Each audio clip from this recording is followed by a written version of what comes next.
Like, share, bell, follow. Welcome to Anonymous True Crime. My name is Amelia and I have previously worked behind the scenes in a support role for the channel. However, the senseless murders in Moscow, Idaho have me wanting to directly contribute my thoughts with you. Please bear with me as I attempt my first video individually. As our torn Christmas paper fills our bins and we ponder our New Year resolutions, a sadistic killer sits and watches. Professional criminal profilers have suggested that the killer is actively monitoring social media. Perhaps reading your very comments that you have left at the bottom of YouTube videos covering this case. The Moscow murderer has remained an enigma for 6 weeks. As we the public are appalled by the murders of 4 young university students. Their killer is likely receiving narcissistic fuel, as many YouTube creators point at individuals already cleared by law enforcement. This amateurish armchair misdirection may potentially lend to being somewhat humorous to the killer. Is it time to acknowledge that perhaps this killer is not from within the victim's inner circle? As discomforting as this thought is, no announced suspect has lent to this being a viable possibility. As a month and a half has passed since the horrendous slaying. All within the victim's circle would have by this stage been interviewed and vetted by not only local law enforcement but state and federal combined resources.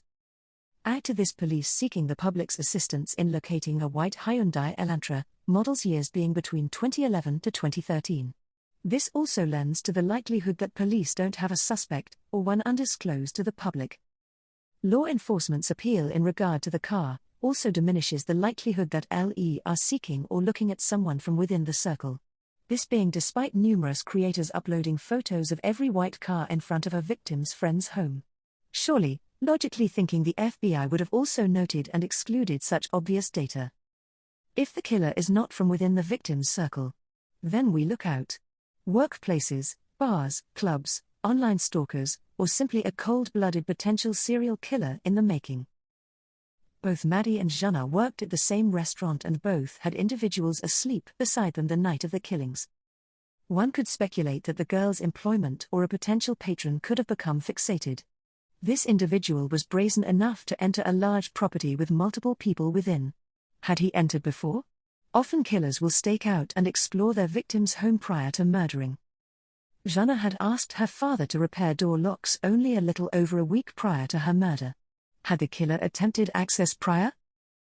Criminal profilers agree the killer will be rebelling in the delusion of power, not only over his victims, over the families, friends, community and unfortunately even you and I.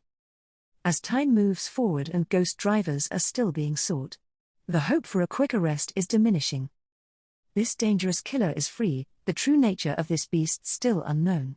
If a budding serial killer, feeding upon his fantasies, one must wonder, if or when could this boogeyman, as labeled by Kaylee's mother, slither from the darkness to deploy chaos and their dastardly deeds again? Perhaps it is time to think outside of the box? I will list in the description box other cases that share similar case characteristics for your further research. I do appreciate you listening and please leave your thoughts below. Like, share, bell, follow.